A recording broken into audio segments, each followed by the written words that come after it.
लाचार बेटी बीमार पिता की मजदूरी लेने पहुंची, मगर मालिक के बेटे ने जो किया देखकर इंसानियत भी रो पड़ी। उत्तर प्रदेश के बलिया जिले की एक गरीब लड़की सोनम की, जो उस दिन अपने बीमार पिता की मजदूरी लेने के लिए घर से निकली थी।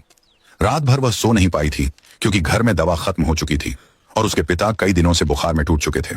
लेकिन उस दिन उसे बिल्कुल अंदाजा नहीं था कि मजदूरी के पैसे लेने निकली उसकी यह छोटी सी कोशिश उसकी पूरी जिंदगी बदलने वाली है।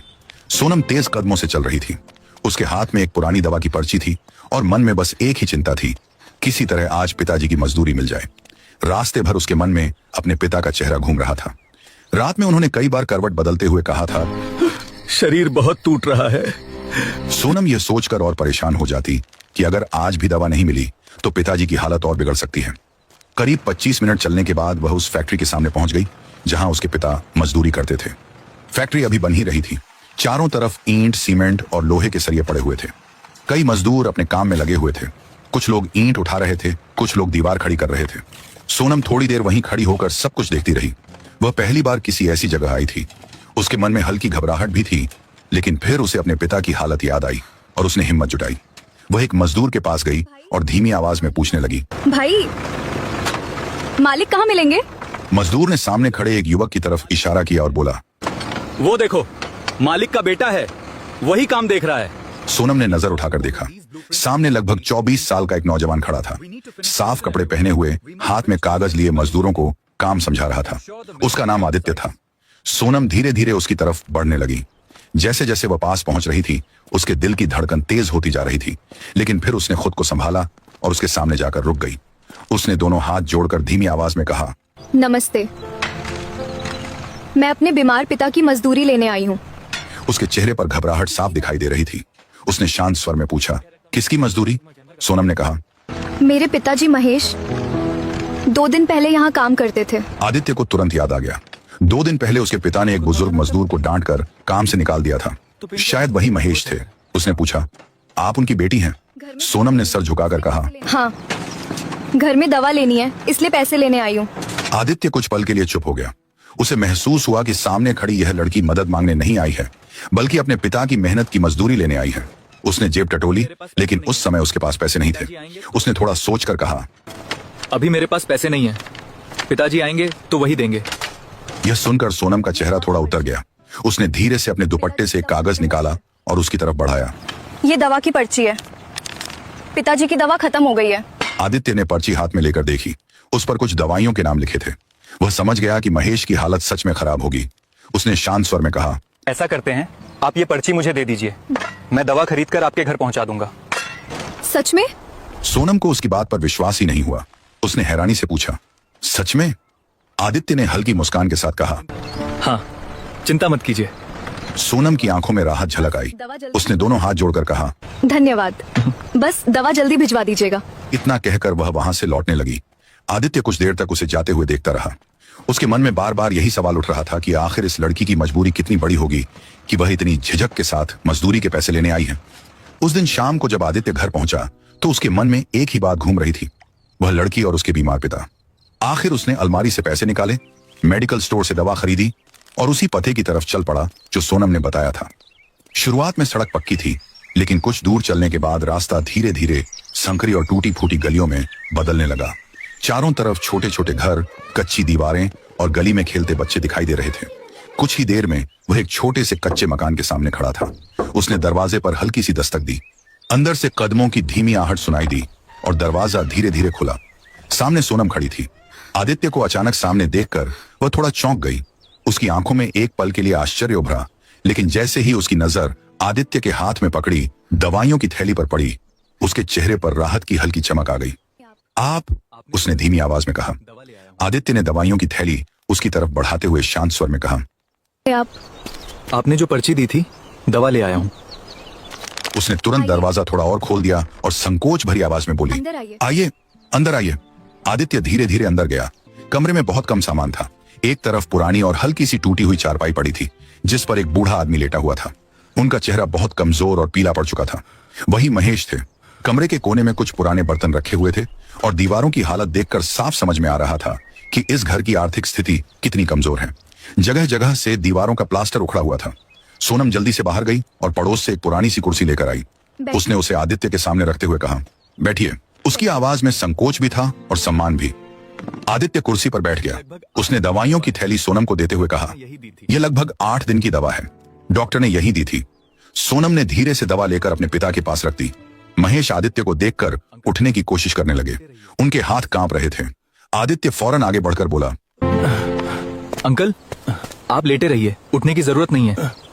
महेश ने कमजोर आवाज में कहा, बेटा, आपने इतनी तकलीफ क्यों की? पैसे दे देते, हम खुद ही दवा ले आते।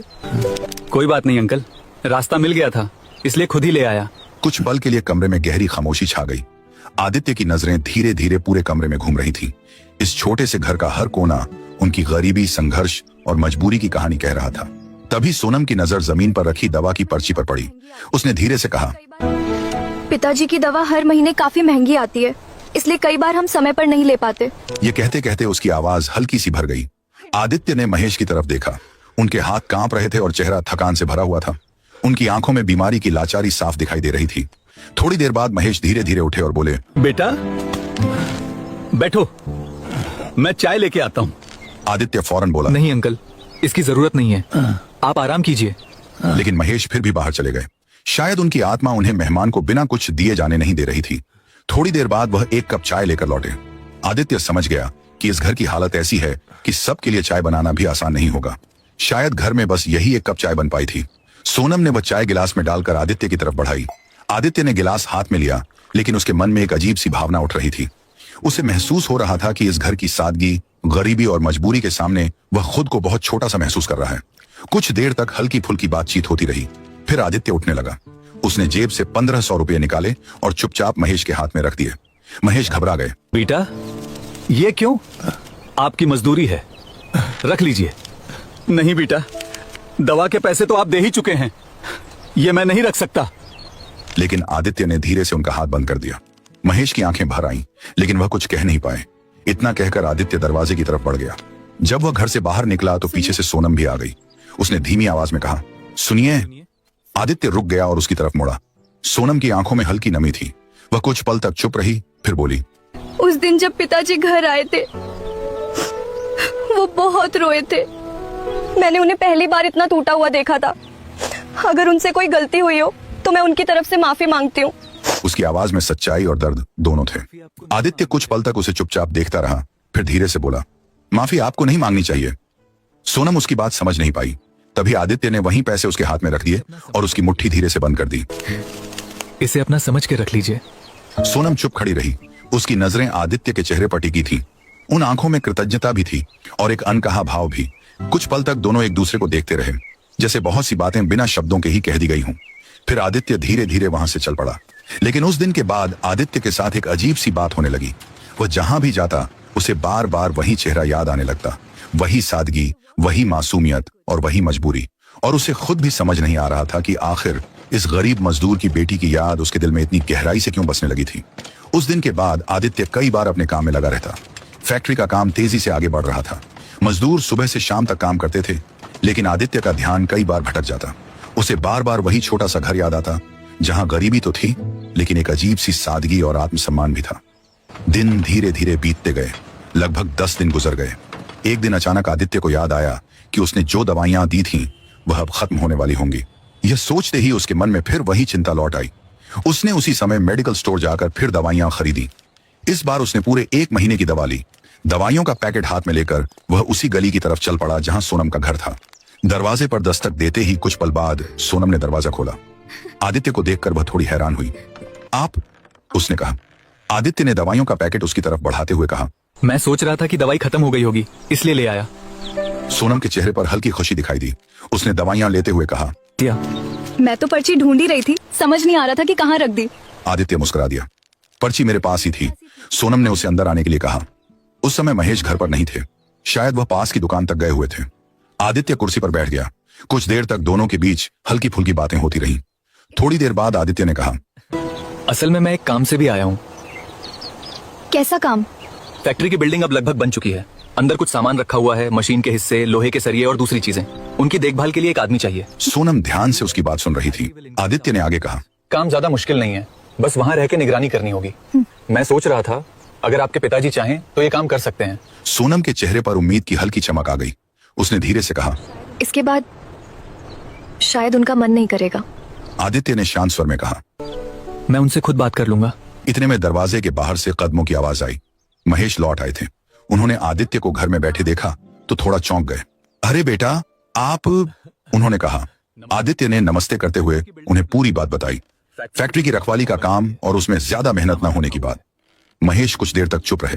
उनके चेहरे पर कई भाव एक साथ दिखाई दे रहे थे। शायद उन्हें उस दिन का अपमान भी याद आ रहा था और परिवार की मजबूरी भी। कुछ देर बाद उन्होंने धीमी आवाज में कहा, मन तो नहीं करता बेटा, लेकिन अगर काम हल्का है तो मैं कोशिश कर लूंगा। सोनम के चेहरे पर हल्की मुस्कान आ गई। महेश बोले, बैठो बेटा, मैं चाय लेकर आता हूँ। थोड़ी देर बाद वह 3 कप चाय लेकर लौटे। इस बार उन्होंने सबके लिए चाय लाई थी। छोटे से घर में कुछ देर के लिए हल्का सा सुकून महसूस होने लगा। थोड़ी देर बाद आदित्य वहां से जाने लगा। दरवाजे तक उसे छोड़ने के लिए सोनम भी साथ आई। सोनम ने धीरे से कहा, आपने हमारे लिए जो किया है उसके लिए मैं आपका धन्यवाद भी ठीक से नहीं कर सकती।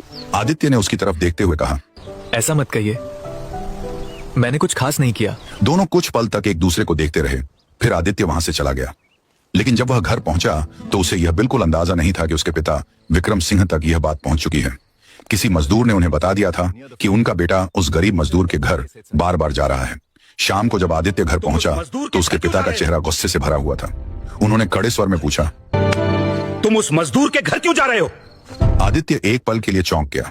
उसे समझ नहीं आया कि पिता को यह सब कैसे पता चला। विक्रम सिंह गुस्से में बोले, लोग कह रहे हैं कि तुम उस मजदूर की बेटी के पीछे घूम रहे हो। आदित्य शांत रहने की कोशिश करते हुए बोला, बात वैसी नहीं है जैसा आप सोच रहे हैं। लेकिन विक्रम सिंह का गुस्सा कम नहीं हुआ। उन्होंने सख्त आवाज में कहा, वो आदमी मेरी फैक्ट्री में दोबारा काम नहीं करेगा। ये सुनते ही आदित्य का चेहरा गंभीर हो गया। उसे समझ में आ गया कि अब यह बात इतनी आसानी से खत्म होने वाली नहीं है।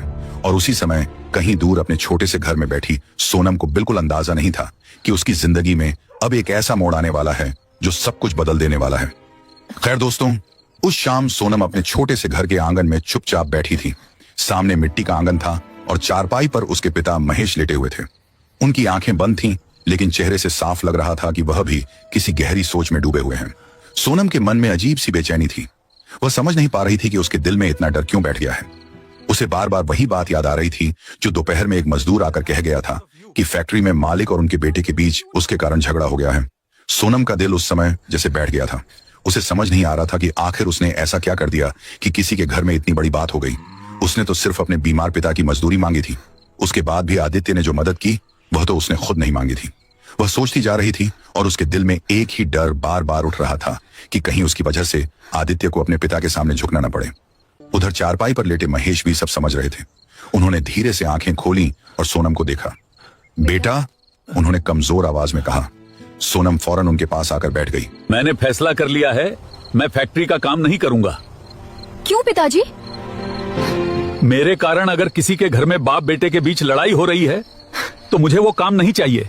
बेटा, गरीब आदमी की सबसे बड़ी पूंजी उसकी इज्जत होती है और मैं किसी की इज्जत के बीच नहीं आना चाहता। सोनम के दिल में जैसे कोई चुभन सी हुई। वह जानती थी कि उसके पिता सही कह रहे हैं, लेकिन उसके मन में एक और दर्द भी था। आदित्य ने उनके लिए जो किया था वह कभी नहीं भूल सकती थी। उस रात सोनम को बिल्कुल नींद नहीं आई।